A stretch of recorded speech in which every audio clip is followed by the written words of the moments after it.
Oke, akan saya mulai dulu untuk menjelaskan materi.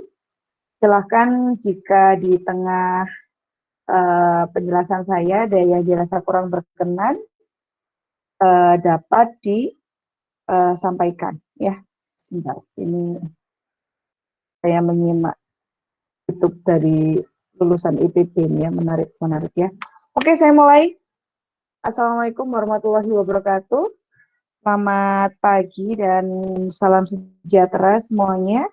Semoga masih semangat ya di hari pertama puasa Ramadan. Semoga apa saja yang kita kerjakan hari ini dinilai Allah sebagai ibadah ya dan menambah pahala untuk kita semua. Baiklah, hari ini kita akan memasuki minggu ketiga perkuliahan. Sesuai janji saya, hari ini masih dengan tema yang sama, yaitu terkait statistika deskriptif. Dan ini adalah statistika deskriptif yang kedua, tepatnya pada masalah deskripsi data. Ya. Minggu lalu kita sudah belajar terkait beberapa hal, ya. Namun saya berikan contohnya, saya rasa kurang detail. Jadi untuk pertemuan hari ini saya akan detailkan pada contoh sesuai request saudara ya. Baiklah, tujuan dari bab ini ya, kita mempelajari bab ini yaitu yang pertama, kita akan meringkas data dengan menggunakan ukuran tendensi sentral, yaitu mean, median. Kita minggu lalu sudah belajar sekilas terkait mean. Hari ini kita akan membahas lagi mean dan median. Mode dan mid range kemarin kita juga sudah pelajari ya. Yang mode mungkin akan kita pelajari pada minggu depan. Terus kemudian kita juga akan menjelaskan data dengan menggunakan ukuran variansi. Misalkan ada istilah rentang, kemudian varians, dan deviasi standar atau standar deviasi. Lalu kemudian kita juga akan melakukan identifikasi posisi nilai data dalam kumpulan data. Misalkan kita akan menggunakan ukuran persentil, ukuran desil, dan kuartil. Seperti ini ya. Nah, setelah kita sudah melakukan analisis-analisis setiap datanya berkaitan dengan bergantung pada jenis datanya, selanjutnya kita dapat menggunakan teknik analisis data eksplorasi, yaitu salah satunya diantaranya kita akan melakukan plot, baik itu plot batang maupun plot daun, kemudian plot kotak, dan ringkasan 5 angka untuk menemukan berbagai aspek data. Ini tujuan kita mempelajari materi pada minggu ini. Nah, saya ingatkan kembali terkait ukuran tendensi sentral, yaitu terkait definisi dari statistik dan parameter yang sudah saya bahas minggu lalu ya. Statistik adalah suatu karakteristik atau ukuran yang diperoleh dengan menggunakan nilai-nilai data dari suatu sampel. Jadi dalam statistika deskriptif ya, terutama malah pada deskripsi data, nilai data ini sangat penting ya. Jadi kalian harus punya data supaya bisa dikerjakan. Jika kalian tidak memiliki data, maka kalian tidak bisa melakukan apa-apa. Makanya kemarin minggu lalu saya memberi tugas kalian untuk mencari data dan dilakukan analisis sederhana sesuai arahan saya. Ya, selanjutnya mungkin untuk tugas selanjutnya data-data yang sudah saudara pakai nanti bisa dilakukan perhitungan sesuai dengan kebutuhan statistika deskriptif. Misalkan kalian diminta mencari mediannya, diminta mencari modenya, dan lain-lain. Ya, tapi itu saya rasa sederhana ya karena kita bisa menggunakan Excel ya, Microsoft Excel dengan mudah. Terus kemudian jika kita bicara data, untuk menganalisisnya, minggu lalu juga sudah saya bahas, kita pasti harus tahu parameternya itu apa gitu ya. Sehingga kita harus tahu definisi dari parameter itu apa. Di sini disampaikan bahwa parameter adalah karakteristik atau ukuran yang diperoleh dengan menggunakan nilai data dari suatu populasi tertentu. Ya, dengan menggunakan nilai data dari suatu populasi tertentu. Minggu lalu juga sudah saya sampaikan perbedaannya. Kayak apa sih parameter itu, kayak apa sih variabel itu sudah saya sampaikan ya. Nah, ini yang minggu lalu juga sudah kita pelajari, yaitu terkait min atau rata-rata aritmatika. Min. Seperti yang minggu lalu juga sudah saya sampaikan, bahwa min itu didefinisikan sebagai jumlah nilai data dibagi dengan jumlah nilai total. Ini prinsipnya ya.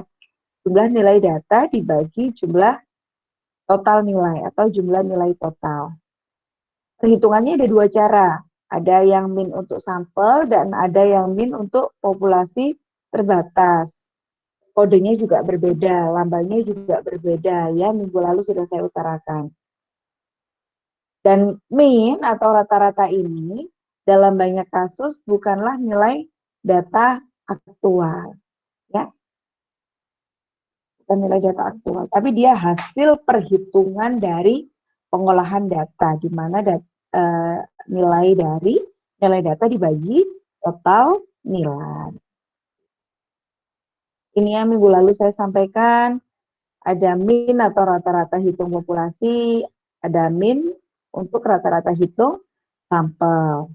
Dan kemarin sudah saya beri contoh, tapi sayangnya contohnya itu untuk kasus yang lain ya. Yang untuk dua kasus ini belum saya berikan contoh, sehingga sekarang saya tampilkan lagi untuk contoh perhitungan pada rata-rata hitung populasi dan rata-rata hitung sampel.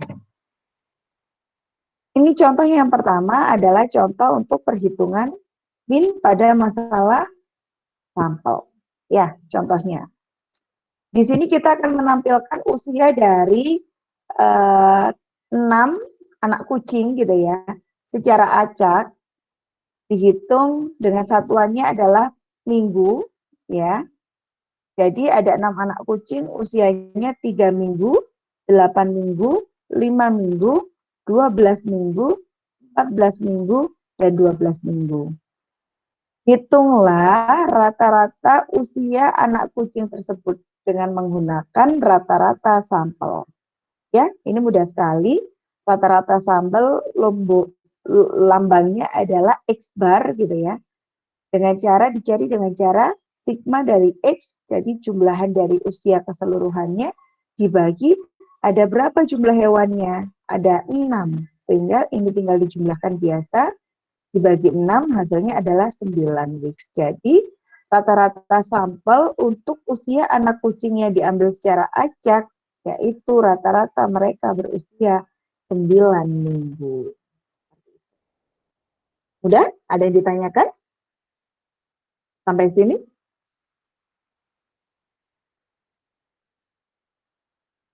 Belum ada, Bu. Belum ada. Saya lanjutkan ya. Saya lanjutkan.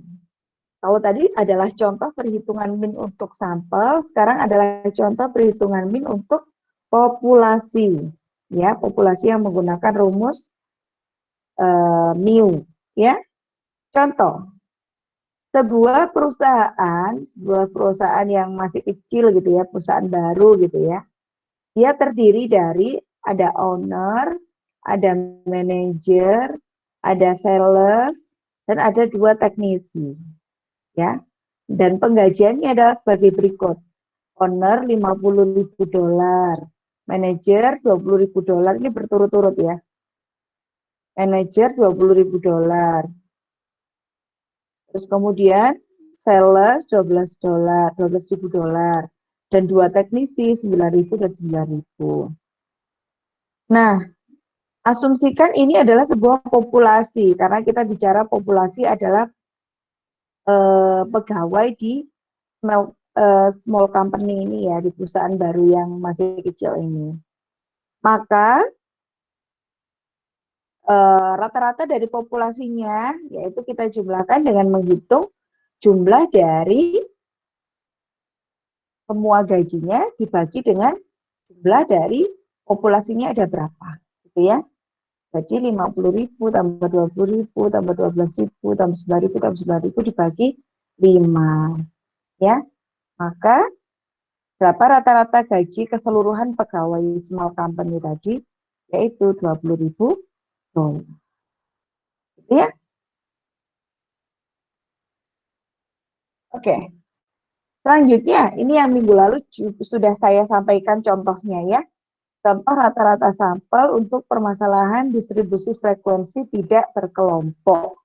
Jadi misalkan datanya itu terdistribusi gitu ya. Jadi ada rentangnya seperti, misalkan langsung aja ke contoh ya. Misalkan seperti ini. Langsung ke sini aja. Ya, ini. Misalkan ada dalam suatu kelas itu nilainya skornya antara 0 sampai 4. Dan kalau ini masih gampang ya, belum ada rentangnya ya, contoh yang pertama ya. Distribusi frekuensi tidak berkelompok ya. Misalkan untuk yang dapat nilai 0, jumlah orangnya adalah 2. Untuk yang mendapat nilai 1, jumlah orangnya adalah 4. Untuk mendapatkan nilai 2, jumlah orangnya 12. Untuk mendapatkan nilai 3, jumlah orangnya 4. Nilai 4, 3. Sesuai dengan rumusnya, untuk mencari rata-rata sampel pada distribusi frekuensi tidak berkelompok, kita bisa menggunakan rumus ini. Ya, X bar sama dengan sigma dari F itu adalah frekuensi, dikalikan dengan nilainya, skornya dibagi dengan N itu adalah jumlah dari frekuensi. Ya, jadi hati-hati, bukan jumlah nilai, tapi jumlah dari frekuensi. Ini kita kalikan satu persatu, Bu. Oke, kita bikin satu tabel saja, menghitung satu persatu. 0 kali 2, 0. 1 kali 4, 4. 2 kali 12, 24. 3 kali 4, 12. 4 kali 3, 12. Ya, ini kita total berapa? Oh, ternyata 52. Lalu jumlah frekuensi berarti ini. 2 tambah 4, 6. 6 tambah 12, 18. 18 tambah 4, 22 tambah 3, 25. Berarti benar. Sehingga rata-rata sampel untuk distribusi frekuensi yang tidak berkelompok adalah 52 dibagi 25 adalah 2,01. Ada yang ingin ditanyakan sampai sini? Ini bisa pakai Excel biasa ya, gampang sekali.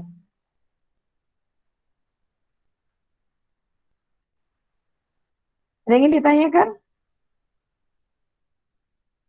Belum ada, Bu. Saya izin bertanya. Gimana? Saya izin bertanya.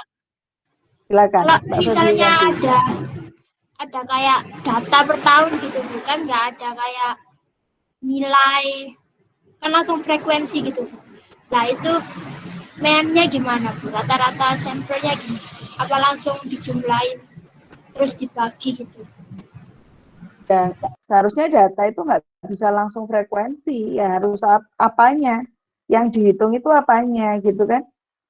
Jadi kayaknya membaca datanya yang masih belum tepat. Tidak mungkin data isinya frekuensi saja. Lah kita sedang membicarakan apa? Parameternya apa? Seperti tadi yang saya sampaikan, sebuah data itu harus ada parameternya. Ya, kayak gini ini kan nilai ini kan parameter ya. Kita bisa katakan nilai ini sebagai parameter. Parameternya nilai. Kita itu mau mempelajari nilai dari suatu kelas, misalkan kelas matematika. Nilainya berapa? Oh, yang dapat nilai 0 itu frekuensinya 2, jumlahnya 2. Yang dapat nilai 1 jumlahnya 4. Jadi tidak mungkin dalam suatu data itu nilainya tidak ada, itu tidak mungkin. Jadi mungkin perlu dicermati lagi cara membaca datanya. Karena ibaratnya kayak kita punya data isinya cuma jumlah-jumlah, frekuensi itu kan jumlah ya. Lah yang di frekuensi itu apanya? Yang di jumlah itu apanya? Makanya kita harus tahu parameternya apa. Itu wajib itu. Perlu dicermati lagi datanya, Mbak. Ya.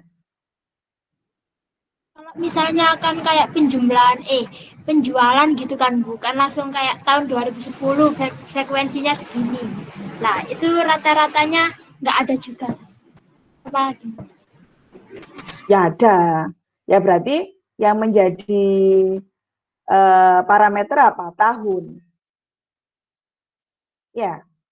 Yang menjadi parameter tahun atau nilai yang dijual 2010 sekian. Apa yang dijual? Baju atau yang lain? Nah, itu harus ditentukan. Itu sebagai parameter. Jadi makanya kita harus menentukan parameter itu tadi. Apakah kita akan melihat berdasarkan tahunnya atau berdasarkan jenis barangnya Kalau ini kan kita lihat berdasarkan apa ini namanya? Berdasarkan nilainya. Ya, jadi mahasiswa yang IPK-nya 0 berapa? Mahasiswa IPK-nya 1 berapa?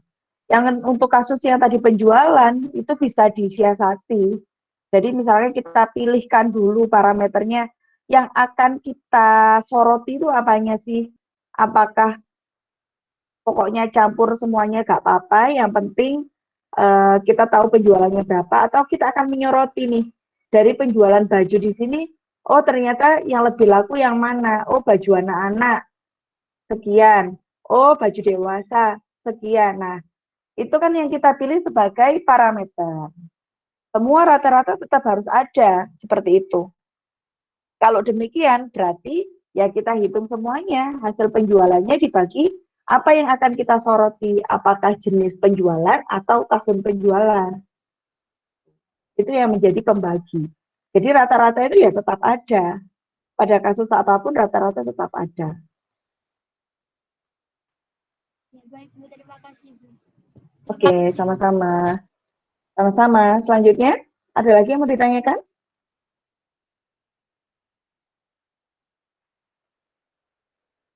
Sementara cukup, saya lanjutkan ya.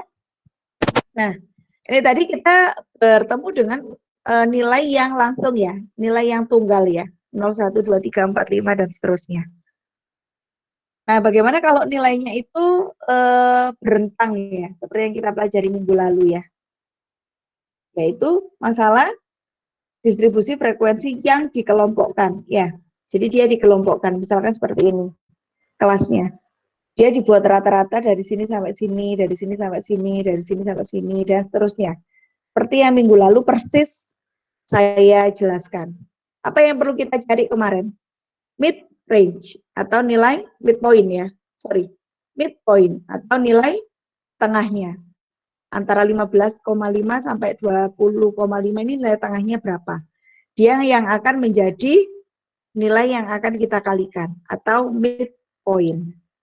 Dan frekuensinya berapa? Ini tinggal kita catat kembali. Kita geser ke tabel selanjutnya. Supaya lebih mudah, kita akan membuat tabel seperti ini. Ini kelasnya yang tadi disampaikan. Ini frekuensinya. Ini adalah midpoint-nya, nilai tengahnya, ya. Tapi lebih kelas midpoint. Nilai tengahnya berapa? Ini 18, nilai tengahnya 23 dan seterusnya. Ya. Terus gimana? Sesuai rumusnya, rata-rata itu adalah jumlahan dari frekuensi dan midpoint. Ya, berarti ini kita kalikan, kita kalikan, kita kalikan, kita kalikan, kita kalikan. Karena di sini adalah sigma, jadi hasil perkaliannya ini adalah kita jumlahkan. Totalnya berapa? Ya, misalkan di sini sudah dihitung, oh totalnya itu ada 456, Bu. Nah, sekarang kita cari N-nya.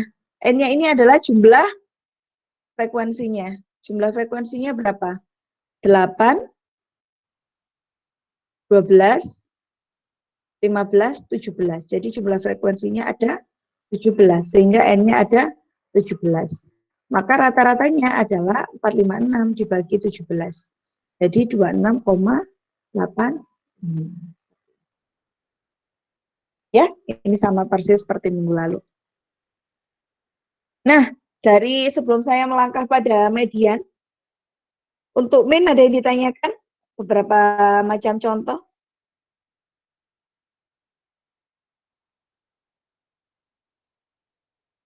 Ada yang ingin ditanyakan atau belum? Jika belum, saya lanjutkan pada median. Ya.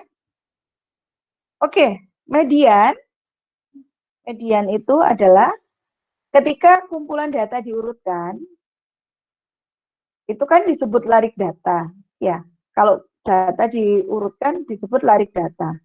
Nah, median ini adalah tengahan dari larik data yang diberikan. Ya, tengahan dari larik data yang diberikan. Simbol yang biasa dipakai adalah seperti ini, MD.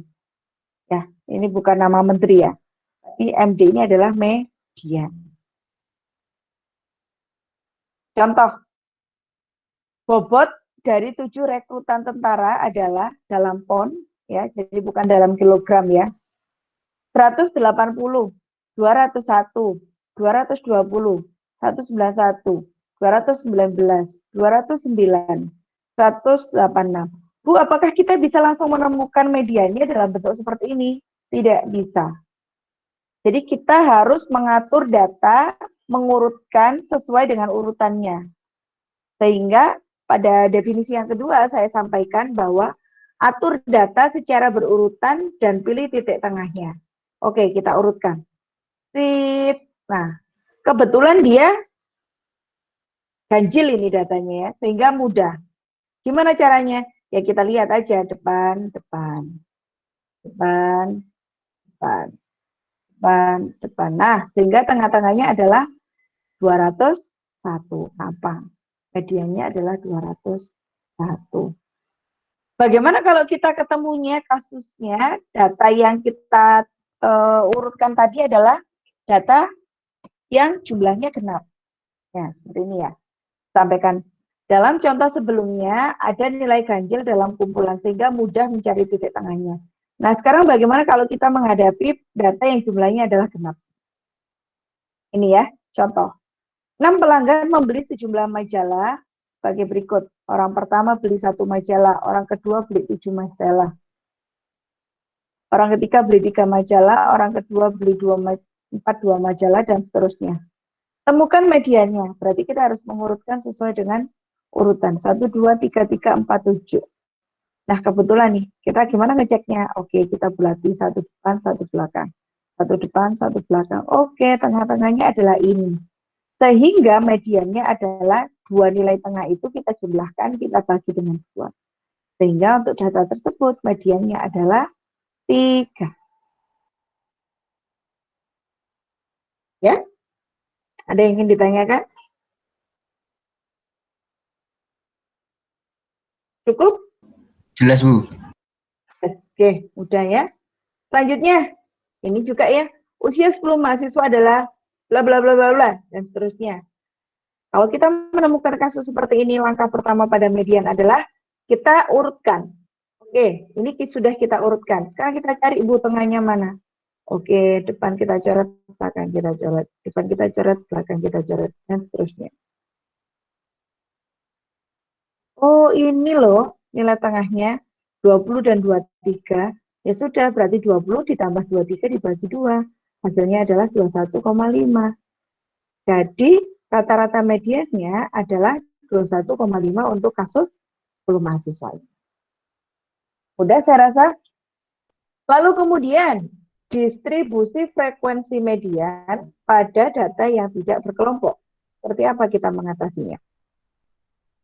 Untuk distribusi frekuensi yang tidak berkelompok, temukan median dengan memeriksa frekuensi kumulatif untuk menemukan nilai tengah. Jika N adalah ukuran sampel, hitung N bagi 2. Temukan nilai data di mana nilai N bagi 2 berada di bawah dan nilai N bagi 2 berada di atasnya. Sekarang kita coba lihat. Contoh distribusi frekuensi tidak berkelompok untuk mencari median. LRG Appliance mencatat jumlah VCR yang terjual per minggu selama periode 1 tahun. Data diberikan sebagai berikut. Oke, ini nomor dari VCR-nya. Ya, nomor 1, 2, 3, 4, 5. Kejualnya 4. Kejualnya 9, kejualnya 6, kejualnya 2, kejualnya 3. Frekuensinya berapa? 4 tambah 9 tambah 6 tambah 2 tambah 3. Berapa? 13, 19. Ya benar ya? 13, 19, 21, 24. Nah, berarti 24 bagi 2 adalah 12. Karena dia adalah genap, berarti kita akan pelajari kemungkinan ya antara 11, 12. Ya, 11, 12. Atau malah 12, 13. Itulah tadi yang kita sebut atas depannya dan belakangnya, serta kita lihat yang depannya atau yang belakangnya. Seperti itu. Ya. Selanjutnya, dari perhitungan tadi, oke, kita udah ketemu. Tengahnya adalah 12, Temukan titik di mana 12 ini nilai akan jatuh di bawah dan 12 ini nilai akan jatuh di atasnya. Coba kita cari. Pertimbangkan distribusi kumulatif, lalu nilai ke-12 dan ke-13 termasuk dalam kelas 2. Oleh karena itu MD-nya sama dengan 2. Oh, tidak dibuat tabel lagi ternyata ya. Jadi kayak gini, tadi kan kita cari kalau untuk data yang berkelompok, kita cari N-nya itu dengan cara jumlah frekuensinya dibagi 2. Kita cari nilai ke-12. Ya, nilai ke-12 dulu. Nilai ke-12 itu berarti frekuensinya ke berapa? Ini kan ya, kita tambah.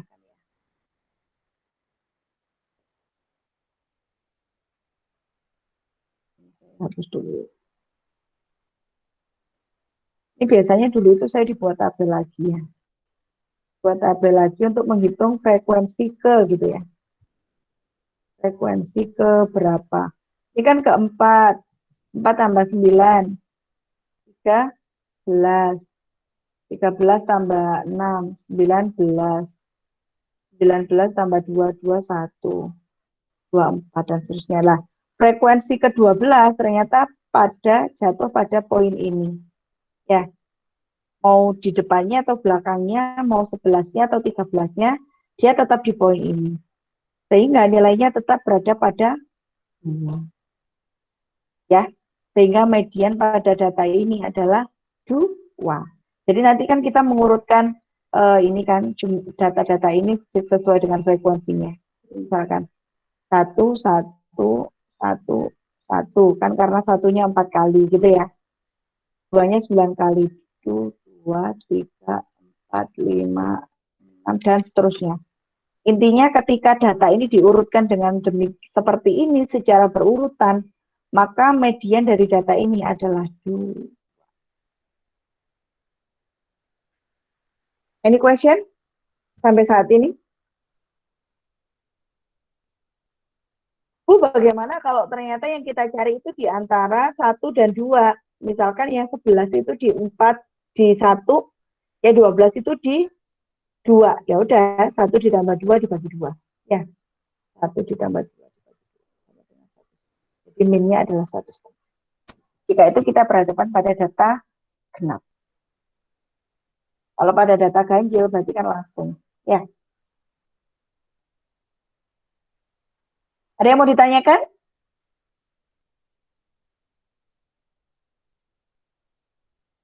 Tidak? Aman? Kalau aman saya lanjutkan. Selanjutnya, distribusi frekuensi tidak berkelompok. Dimana kita akan mencari mediannya. Ya. Mediannya. Untuk ini sudah tadi ya? Oh, ini juga dihitung ya. Saya tunjukkan ternyata tabelnya. Kumulatif frekuensi atau frekuensi ke, tadi yang saya sampaikan. Frekuensi keempat, ke-13, 19, dan seterusnya. Ternyata pada data ini, ya, kita intinya value ke-13, ke-12, dan ke-11 berada pada poin ini, sehingga mediannya adalah 2. Sama. Ya. Dan ini adalah secara umum kita bisa mencari rumus dari median untuk distribusi frekuensi yang dikelompokkan. Kita bisa gunakan ini. MD sama dengan N/2 dikurangi CF dibagi F dikalikan W ditambah LM. Di sini ada definisinya. N adalah sum the frequency, jumlahan frekuensi. CF adalah cumulative frequency of the class immediately preceding the median class, yaitu frekuensi ke tadi ya. Frekuensi ke, terus kemudian frekuensi of median class, berarti frekuensinya, width of the median class, luasnya, lebar dari kelas median, apakah dia tadi 2 atau 1, apakah dia ganjil atau genap, dan LM adalah lower boundary of the median class, jadi batas bawah dari kelas median. Oke, contoh. Kita akan mencari median untuk distribusi frekuensi yang dikelompokkan. Contohnya seperti ini ya, kita masih menggunakan data yang sama, frekuensinya juga sama. Ini data yang tadi ya. Lalu kemudian kita akan cari kumulatif frekuensi ya. 3, 8, 12, 15, 17 dari mana Bu? Jadi jumlahkan aja. Ini tambah ini, hasilnya ini. Ini tambah ini semuanya, hasilnya adalah ini. Tambah lagi 3, hasilnya adalah ini. Dari awal tambah lagi semuanya, hasilnya adalah ini. Itu adalah kumulatif frekuensi atau frekuensi ke. Itu ya. Nah, untuk menemukan titik tengah, bagi N dengan nilai 2. Ya, N-nya adalah, tadi kita lihat jumlah N itu adalah jumlah frekuensi. Jumlah frekuensi pada masalah ini adalah 17. Ibu juga tahu, tadi kan sudah kita hitung di awal, yang saat kita mencari min. Ya, frekuensinya adalah 17. Terus kemudian kita bagi dengan 2, dia kan 8,5. Oke, 8,5 kita bulatkan. Berarti 8,5 itu berarti nilai yang ke-9, dia adalah mediannya. Mana nilai ke-9? Kita hitung melalui kumulatif frekuensi. Ya, pada kumulatif frekuensi, manakah nilai ke-9? Nilai ke-9, oh dia berada di sini berarti. Ya, kan ini 8, ke-9 berarti di sini. Oh, berarti ya ini. Ya ini. Ini adalah min median. Ya.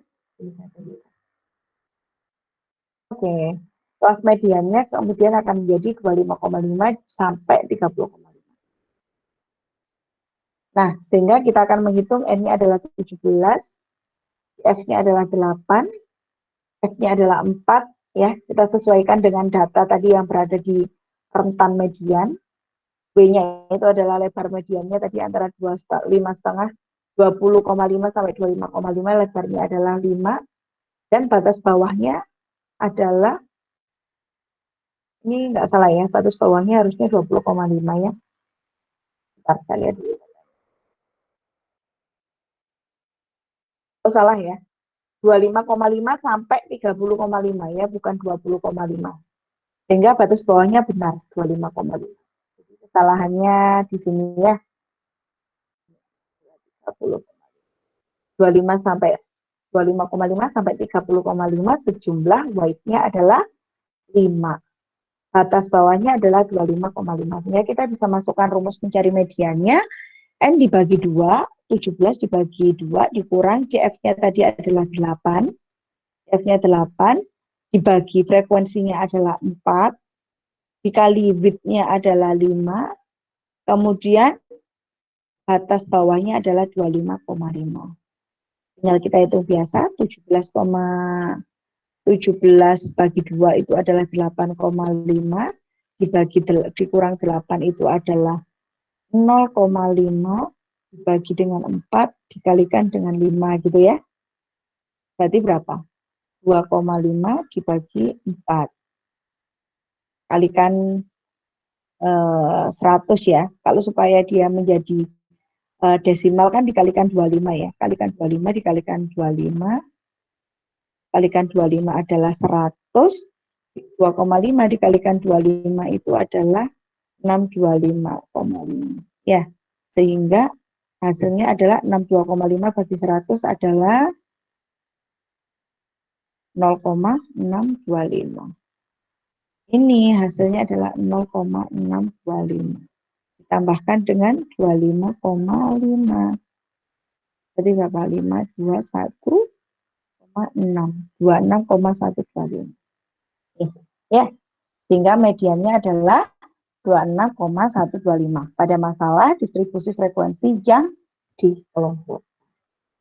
Ada pertanyaan sampai sini?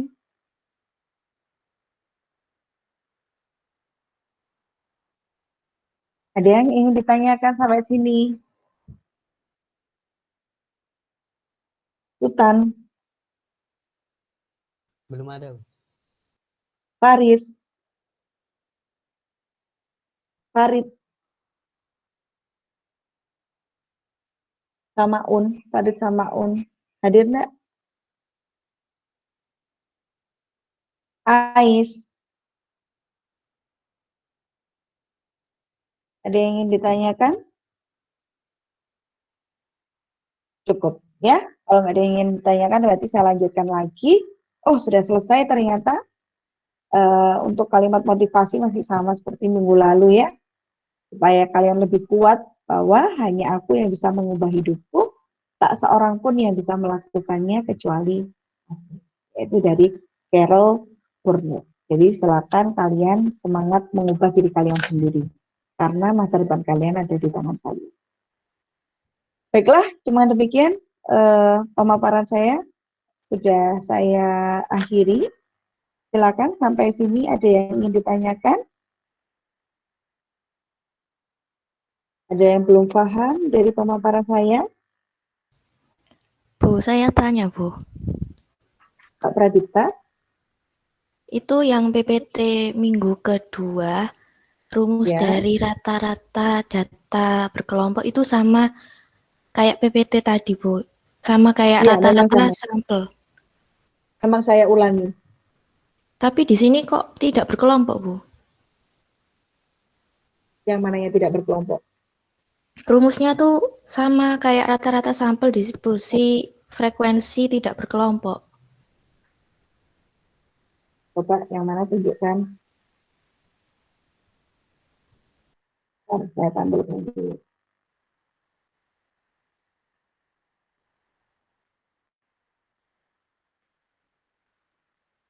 Yang min atau yang median? Min kan ya? Yang ini kan, Mbak? Kalau Iya, tidak Bu. berkelompok, rumusnya seperti ini saja. Kalau berkelompok, di sini ada frekuensinya. Begitu juga untuk yang populasi. Kalau tidak berkelompok, begini aja. Kalau berkelompok, ini ada frekuensinya. Tinggal tambahkan gitu aja. Baik, Bu. Terima kasih. Sama. Yang lain? Saya izin tanya lagi, Bu. Kalau yang data tadi ya, Bu, ya, yang cuma diketahui tahun sama frekuensinya itu rumusnya gimana, Bu? Kan nggak ada W-nya, terus nggak ada LM-nya juga gitu. Kan nggak ada Untuk mencari median yang menggunakan rumus W dan LM itu hanya digunakan ketika kita bertemu dengan data yang berkelompok, ya, dan ada range-nya. Jadi tidak semua itu menggunakan rumus ini. Jadi kita harus tahu dulu datanya. Kalau datanya sederhana, misalkan hanya 10, kita tidak perlu menggunakan rumus ini. Karena kita bisa langsung mencari, mengurutkan data ke 1 sampai ke 10, lalu kita cari mediannya tengah-tengahnya. Median untuk yang menggunakan rumus ini ketika kita menemukan data yang berkelompok dan ada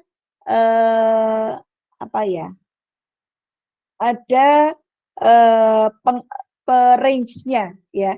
Jadi ada range-nya. Misalnya kita ketemu kayak gini. Nah, seperti ini.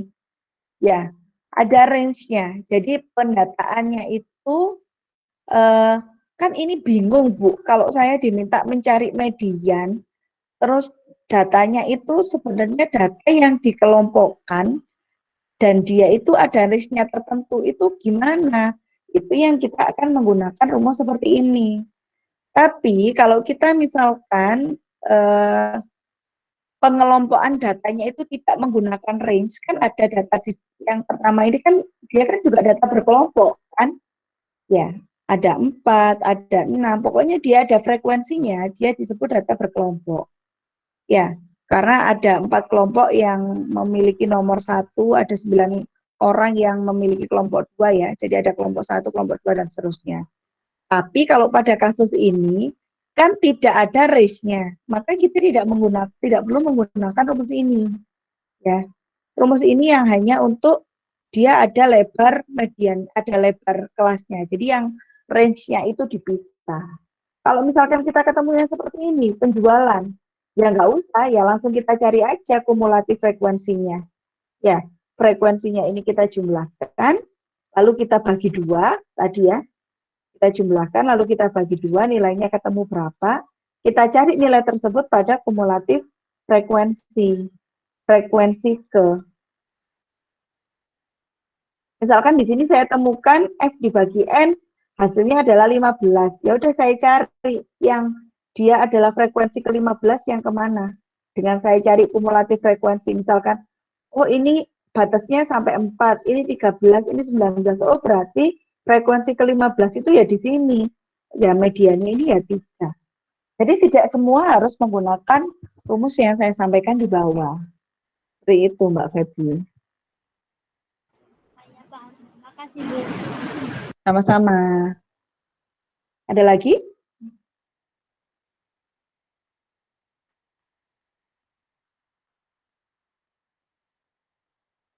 Mbak Elva, Belum, Bu. gimana Ramadan di Bali? Lancar, Bu. Oke, Alhamdulillah Ramadan pertama ya. Farid sama Un hadir nggak? Gimana ini Ramadan di Bangkok ini? Nggak hadir. Niko ini yang rumahnya paling jauh ini. Iya, Bu. Gimana kok? Ramadan di Randu Agung ya Niko ya? Randu Agung apa Cermin itu? Menganti, Bu. Nanti ya menganti sang kekasih. Gimana? Ada pertanyaan nggak? Masih belum, Bu. Lemes ya. Jadi menunjukkan Ramadan hari pertama, kena kuliah statistika dasar, besok matematika diskrit gitu ya. Dan nanti kuisnya pas Ramadan juga gitu ya. Jadi tetap jaga ini ya, jaga stamina ya. Jadi saat sahur silakan minum vitamin dan minum secukupnya. Bu Puji juga nih nggak bisa nyetok air kan, kalau habis dipakai ngomong gini jadinya kering gitu ya. Silakan, ada lagi yang mau ditanyakan?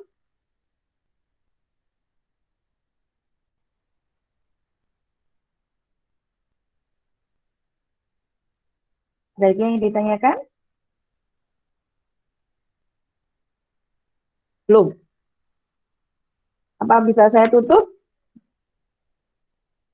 Oh ya, untuk tugas yang saya sampaikan, saya rasa tidak minggu ini ya. Jadi minggu ini nggak usah ada tugas dulu ya. Hadiah selamat menjalankan Ramadan ya. Jadi untuk mencari media dan selanjutnya nanti kita akan lengkapi minggu depan. Jadi minggu depan saya akan menjelaskan tentang mode dan standar deviasi dan teman-temannya. Sehingga setelah statistika deskriptif tuntas, minggu kelima kita bisa kuis. Dan tugas yang saya berikan ibaratnya sebagai tiket masuk mengikuti kuis. Seperti itu.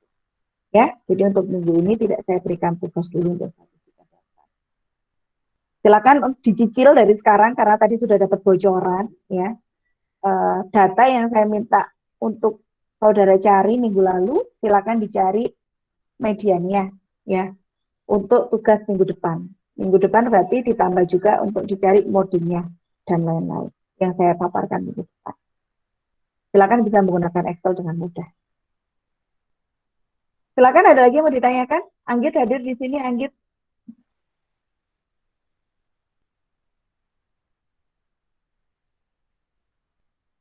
Hadir. Oke, nanti absensinya bisa saya lihat di record meet ya. Jika tidak ada yang ditanyakan, bisa saya akhiri perkuliahan hari ini. Selamat menjalankan ibadah puasa. Sekali lagi, tetap semangat ya, meskipun kita dinyalakan dulu dong kameranya. Kan sudah mau perpisahan. Oke. Silakan. Mas Najih sudah on. Iqbal. Pak Febri. Nah, ketua kelasnya ini headsetnya baru. Ketua kelas Madis ya. Dimas. Rambutnya baru juga. Mas Dian, belum mandi nih Mas Dian ini kayaknya. Iqbal, Ais rambutnya udah panjang. Nafis belum mandi. Saya malam-malam Bu mandinya Bu. Kayak orang Taiwan ya. Orang Taiwan itu gitu Mas. Kalau kuliah itu pagi nggak ada yang mandi. Mandinya baru malam. Nawaf sisiran dong, Nawaf. Nggak mandi nggak apa-apa, tapi sisiran. Pakai kopiah biar nggak kelihatan ya. Ivan, Aslam Zulfan. Ivan? Bu Puji ngomong didengarkan kan, Ivan? Dengar, Bu. Ada masalah. Oke, ya wes. Kalau tidak ada yang ditanyakan, saya bisa tutup. Ini kan saya bisa screenshot ya, bisa untuk dokumentasi. Saya akhiri, sekali lagi saya ucapkan selamat menjalankan ibadah puasa untuk yang berpuasa Ramadan hari pertama. Tetap semangat meskipun kita belajar dalam kondisi tak makan dan tak minum gitu ya, tidak menjadi masalah ya. Dan mudah-mudahan karena kita belajarnya mencari ilmunya di bulan puasa, mudah-mudahan apa yang kita pelajari hari ini dan seterusnya dinilai Allah sebagai ibadah. Tetap jaga kesehatan, tetap jaga stamina, dan sampaikan salam hormat saya untuk kedua orang tua kalian di rumah. Ya, saya akhiri perkuliahan hari ini. Terima kasih atas kehadirannya. Sehat semuanya. Assalamualaikum warahmatullahi wabarakatuh. Waalaikumsalam. Waalaikumsalam warahmatullahi wabarakatuh.